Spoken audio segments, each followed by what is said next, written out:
नमस्कार दोस्तों, ज़िंदगी रफ्ता रफ्ता चैनल में आप सभी का स्वागत है।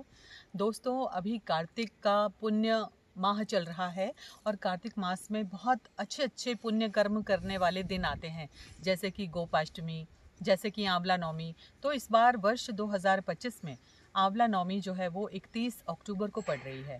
तो इस आंवला नवमी का जो अक्षय पुण्य होता है वो बहुत ही महत्वपूर्ण होता है। हम जो भी कर्म करते हैं इस दिन जो है, आप देख रहे होंगे ये आंवले का पेड़ है।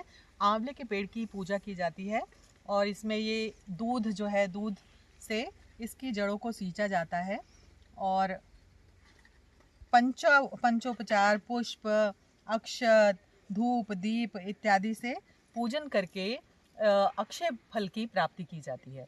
तो आइए आज हम विस्तार से जानेंगे कि अक्षय पुण्य हमें आंवला नवमी का कैसे प्राप्त होगा। दोस्तों, भारतीय सनातन पद्धति में पुत्र रत्न की प्राप्ति के लिए महिलाओं के द्वारा आंवला नवमी की पूजा को बहुत ही महत्वपूर्ण माना गया है। कहा जाता है कि पूजा व्यक्ति के समस्त पापों को दूर करके पुण्य फलदायी होती है, जिसके चलते कार्तिक मास की शुक्ल पक्ष की नवमी को महिलाएं आंवले के पेड़ की विधि विधान से पूजा अर्चना कर अपनी समस्त मनोकामनाओं की पूर्ति के लिए प्रार्थना करती हैं। आंवला नवमी को अक्षय नवमी के रूप में भी जाना जाता है। दोस्तों, इस दिन द्वापर युग का प्रारंभ हुआ था और कहा जाता है कि आंवला भगवान विष्णु का पसंदीदा फल है। आंवले के वृक्ष में समस्त देवी देवताओं का निवास होता है, इसलिए इसकी पूजा करने का विशेष महत्व होता है। दोस्तों, व्रत की पूजा का विधान भी बहुत सरल है। नवमी के दिन महिलाएं सुबह से ही स्नान ध्यान करके आंवला के वृक्ष के नीचे पूर्व दिशा में मुंह करके बैठ जाएं। इसके बाद वृक्ष की जड़ों को दूध से सींचकर उसके तने पर कच्चे सूत का धागा लपेटा जाता है।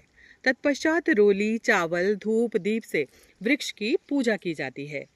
महिलाएं आंवले के वृक्ष की 108 परिक्रमा लगाएं और उसके पश्चात ही भोजन करें।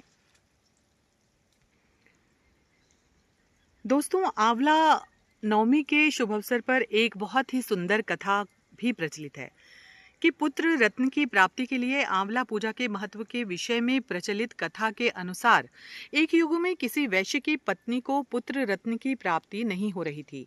अपनी पड़ोसन के कहे अनुसार उसने एक बच्चे की बलि भैरव देव को दे दी। इसका फल उसे दोस्तों उल्टा मिलना ही था, सो महिला कुष्ठ रोगी हो गई। इसका वह पश्चाताप करने लगे और रोग मुक्त होने के लिए वह गंगा मैया की शरण में गए।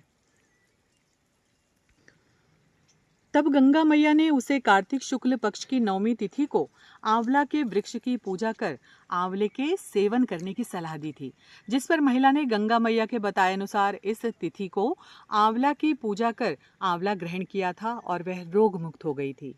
दोस्तों, इस व्रत व पूजन के प्रभाव से कुछ दिनों बाद उसे दिव्य शरीर और सुंदर पुत्र रत्न की प्राप्ति हुई।